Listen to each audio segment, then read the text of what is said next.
비타민 D가 호르몬이다. 이게 도대체 무슨 말일까요? 친절한 의학사님 알려주세요. 네, 안녕하세요. 친절한 의학사입니다. 제가 알려드리겠습니다. 우리나라 사람에게 부족한 대표적인 영양소 비타민 D. 이 비타민 D는 비타민과 같은 영양소라 하기보다는 실제로는 호르몬이라 불리는 것이 맞습니다. 비타민 D는 콜레스테롤을 원료로 햇빛에 노출이 되었을 때 피부에서 스스로 합성되는 스테로이드계 호르몬으로 보는 것이 더욱더 타당하다는 것입니다. 호르몬이란 내분비샘에서 합성, 분비되어 특정 조직이나 기관의 생리작용을 조절하는 화학물질을 말하며 우리 몸에서 세포에 신호를 전달해서 세포가 이에 반응을 보이도록 하는 일종의 세포신호 전달 물질을 호르몬이라 합니다. 비타민 D가 처음 발견되었을 때만 해도 음식물을 통해서 섭취해야 얻을 수 있는 것으로 알고 있었기 때문에 비타민이라는 영양소 이름을 붙였지만 최근에는 피부에서 비타민 D를 스스로 합성할 수 있다는 사실이 밝혀졌습니다. 콜레스테롤의 대사물로부터 만들어지는 비타민 D는 자외선, 즉 햇빛이 꼭 필요합니다. 이유는 스테로이드 결합을 끊어 프리비타민 D3로 바꾸는 역할을 하기 때문입니다.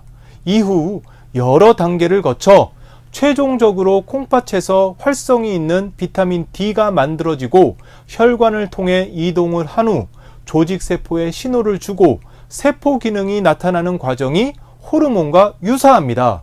따라서 최근에는 비타민 D를 비타민이라 국한하지 않고 호르몬으로 정의하는 경향이 있습니다. 이제까지 비타민 D는 지용성 비타민의 한 종류에 속하는 필수 영양소 정도로 알려져 고유의 기능이었던 뼈 건강 촉진 기능 정도로만 알려져 왔으나 실제로 비타민 D의 기능은 호르몬 역할처럼 세포 내에서 세포가 만드는 단백질 합성을 조절할 수 있는 세포 신호 전달을 해줌으로써 항암 기능, 항염증 기능, 당뇨병 및 심혈관계 질병 예방 기능이 보고되고 있습니다.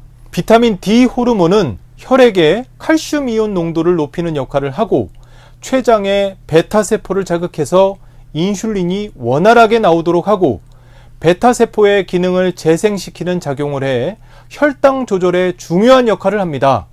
항암 기능이 있어 암세포의 증식 저하, 암세포의 사멸 촉진함으로써 암을 예방할 수 있습니다. 하지만 무엇보다 더 중요한 것은 면역력을 유지하는 데 있어 백혈구는 비타민 D의 도움이 필수적이라는 점입니다. 염증 물질을 억제하고 바이러스와 세균을 죽이는 면역 효과를 발휘합니다. 또한 고혈압 등 심혈관계 질병을 예방할 수 있는 단백질의 합성을 촉진시키는 기능이 보고되고 있습니다. 따라서 비타민 D는 우리가 조그만 신경을 쓰면 각종 질병을 예방하는 데 큰 도움이 됩니다. 비타민과 호르몬의 특성을 동시에 가지고 있는 비타민 D는 하루 10에서 30분 정도 규칙적으로 햇볕을 쐬면 우리 몸이 스스로 만들어 충당할 수 있습니다. 지금까지 친절한 의학사였습니다.